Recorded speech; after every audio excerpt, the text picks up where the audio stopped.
With the Galaxy Z Fold 8 lineup, Samsung is quietly setting up a two-pronged strategy, and one of those phones exists for a very specific reason: to neutralize the iPhone Fold before it can dominate the conversation. Multiple leaks now make it clear that 2026 will bring not one, but two Fold 8 models: a familiar regular Fold 8 and a brand new wide or passport-style Fold clearly engineered in Apple's direction.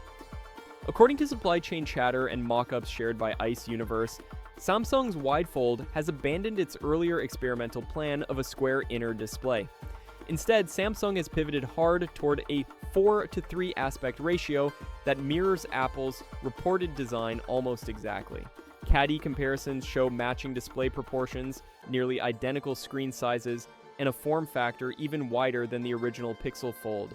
The rumored dimensions point to a roughly 5.4-inch cover screen and a 7.6-inch inner display, virtually lining up with Apple's expected 5.35-inch outer panel and 7.58-inch inner screen. What triggered this pivot appears to be internal validation. Samsung reportedly tested this passport-style form factor in internal user surveys, where responses were overwhelmingly positive. That feedback likely killed the square display concept and pushed Samsung to fast-track this Apple-matching design. Sources also indicate that both devices will rely on punch-hole cameras on the cover display, while Apple may use an under-display camera internally. Hardware leaks suggest Samsung may still hold advantages. Camera rumors point toward a 200-megapixel primary sensor paired with a 50-megapixel ultra-wide, while Apple is expected to stick with a simpler dual-camera setup led by a 48-megapixel main sensor, according to Digital Chat Station. Wireless charging is also shaping up as a differentiator.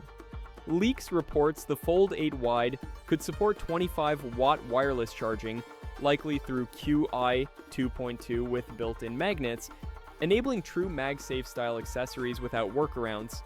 There's also speculation about S Pen support returning, but that rumor lacks backing from established leakers and remains questionable. The bigger story isn't specs, it's timing. Samsung has been making foldables since 2019, yet ignored long-standing user requests for wider displays until Apple decided to enter the category. That irony is hard to miss. Still, strategically, the move is smart. By launching this device first, Samsung disrupts Apple's narrative power. Apple won't be inventing the wide foldable experience, it'll be responding to one that already exists. Both devices are expected to launch in the second half of 2026 alongside the Galaxy Z Flip 8. Pricing isn't confirmed, but the Fold 8 Wide is widely expected to land above the regular Fold, likely starting north of $1,900, with Apple's first foldable rumored to cross the $2,000 mark. One thing is certain: when Apple finally reveals its foldable, Samsung won't be watching from the sidelines.